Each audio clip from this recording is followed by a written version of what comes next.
Buenas. Então vamos lá, se você gosta aí do conteúdo, né, contribua aí com um like, se inscrevendo, para a gente, né, motivar aí a continuar produzindo material.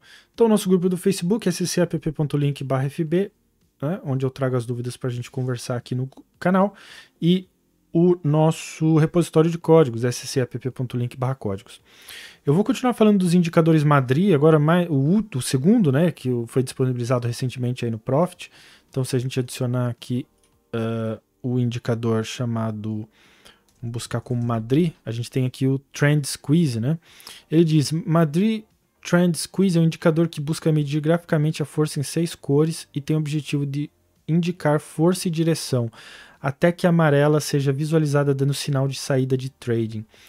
É um pouquinho mais que isso, mas vamos falar um pouquinho mais sobre o indicador, mas vamos adicionar para a gente comparar, né, ambas plotagens. Então aqui a gente tem um indicador nativo, né, nativo no Profit, que foi adicionado aí recentemente, e vamos adicionar o nosso aqui, né, eu chamei de Madri também, que o nosso indicador, numa nova janela, para a gente comparar. Então note que o que muda é mais ou menos o tom, né, das cores aqui. Então vamos salvar, só para a gente deixar aqui. Né? O indicador em si é o mesmo, o que muda, você vê pelos valores principalmente, né? Aqui sendo plotados os mesmos, o que muda de fato é o tom da coloração, mas também é opcional, aí você pode alterar como você achar melhor. Então eu vou remover, já que a gente confirmou que o nosso está ok, vou remover e vamos dar uma estudada nele, e antes da gente falar sobre o código em si, eu vou mostrar aqui, né, no site do TradingView, né, a gente viu quando a gente falou sobre as médias móveis de Madrid, tá? Eu vou deixar o link também, né?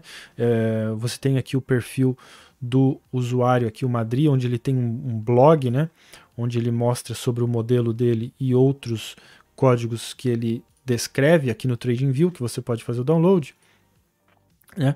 Mas eu queria falar um pouquinho sobre este modelo aqui. Então ele explica basicamente aqui as colorações, né? Ele diz basicamente que este estudo, né, ele vai apontar os pontos mais rentáveis na tendência, né, dentro de uma tendência, com a coloração, mas também com o estudo da formação deste indicador, né, através de busca por divergências. Então ele mostra aqui uma divergência negativa e uma divergência positiva, por exemplo, né, aqui outra divergência, né. Então é mais uma forma de interpretar também esse indicador, tá? Para demonstrar então possíveis pontos de reversão ou de reentrada. Foi um conceito que a gente viu ali na média móvel de Madrid, né? Quando a gente falava, pode ser tanto uma reentrada, né? O que queria dizer com isso? Queria dizer que, imaginando o preço vindo numa tendência de alta, ele recua, você aproveita este ponto para comprar, não para vender, porque você está acreditando que ele vai continuar subindo. Então você pega o melhor preço possível nesta tendência, né, de alta.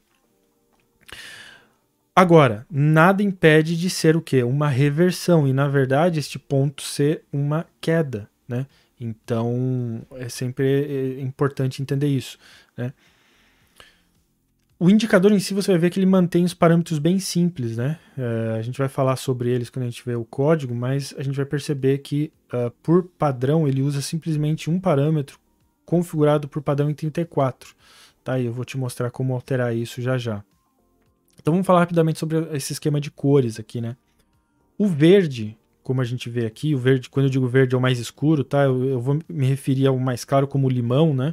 Mas o verde aqui, ele vai representar a tendência geral de alta, né? Então vamos colocar aqui uma tendência geral de alta. Aliás, vamos pôr em branco, senão vai ficar muito amarelo ali também. Então uma tendência geral de alta. O verde-limão, ele vai tentar localizar e sinalizar essa pernada dessa atual tendência, né, de alta, né? Então vamos por aqui um P de pernada. E o aqua, né, que ele chama de aqua aqui, que é esse azul mais claro, né, é a rentabilidade máxima, tá? É a rentabilidade máxima nesta pernada, no caso de uma tendência de alta, né? O squeeze, que é como ele chama o indicador, né, é a combinação dessas três cores, né, o verde-limão e o aqua, estando todos alinhados, e quanto maior esses valores, melhor. né? Então você vê aqui esses movimentos de alta, né? O amarelo é justamente quando a tendência teve uma pausa, e aí pode ser a possível reversão. Então vamos por aqui, pode ser aquela reentrada que a gente falou, né? A pausa desse movimento, né? Ou a reversão, né? Então ele pode ser aqui tanto reentrada, né? Esse amarelo aqui, como pode ser reversão, né? Que ele sinalizou aqui em amarelo, né? Então neste caso, né, este exemplo dele está mais, né, de acordo com este modelo que eu estava mostrando aqui, né? Seria a reentrada. E aí você nota que o squeeze se restabelece, né? O aqua, o verde e o verde, perdão, o verde limão e o verde, né? E aí uma nova pausa em amarelo, aqui sinalizada aqui e aqui, né? E aí se repete aqui o squeeze até que ele observa uma divergência, né? E aí ele diz, aqui é o que agora? É uma reversão ou uma reentrada? Aí também depende da sua interpretação, né? Da sua forma de enxergar aí o mercado e também do uso de outras informações em conjunto com esse indicador, né? Do lado contrário, né, a gente tem o marrom definindo, então vamos botar aqui branco de novo, a tendência agora de baixa, o vermelho localizando essa pernada dessa atual tendência de baixa, e o fúcsia, que é esse púrpura, né, é o que determina a rentabilidade máxima dessa pernada na venda. E aí o squeeze vai ser, né, justamente quando a gente tem a combinação do marrom, do vermelho e do fúcsia alinhados, e sempre lembrando que quanto maior, ou no caso aqui menor, né, porque a gente está falando de valores negativos, né, mas quando eu digo maior, eu digo a amplitude dessas barras, né, quanto menor o valor aqui, mas quanto maior as barras, melhor, né, e o amarelo serve da mesma forma como os sinais aqui de reentrada ou de reversão, né, e aí você vê marcado aqui, ó, aqui ele teve uma nova queda, né, mas aqui neste amarelo aqui, neste bloco de amarelo, formou aqui, né, você vê aqui também marcado aqui, uma nova, uma virada aqui, uma reversão, né, onde estabelece aqui de novo o verde, o azul e assim por diante, tá? Então, essa é a forma mais, né, simples de interpretar, além, obviamente, como a gente falou, das divergências, tá? Então você vai observar divergências aqui também para determinar possíveis reversões, né? Então, vamos ver o código, né? Falamos aqui sobre como interpretar, mas vamos entender um pouco sobre o código. O código você vai perceber que é bem simples, né? O que a gente tem aqui? Eu estabeleci como constantes, tá? Mas nada te impede de alterar como parâmetros, né? Então fique à vontade aí para alterar essas constantes como parâmetros, né? Ele especifica, o próprio Madrid, que o único valor a ser alterado seria o comprimento da periodicidade do estudo, que seria 34, né? Os outros, na verdade, ele estabelece, até podemos observar aqui, não sei se está no código aqui, vamos ver aqui, ó. Ó, esse aqui é o indicador, né?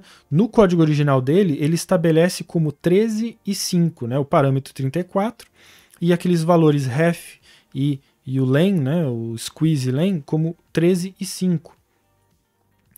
No Profit, isso foi estabelecido como 13 e 9, tá? Não sei por que foi alterado, mas de qualquer forma você pode alterar e ver o que funciona melhor.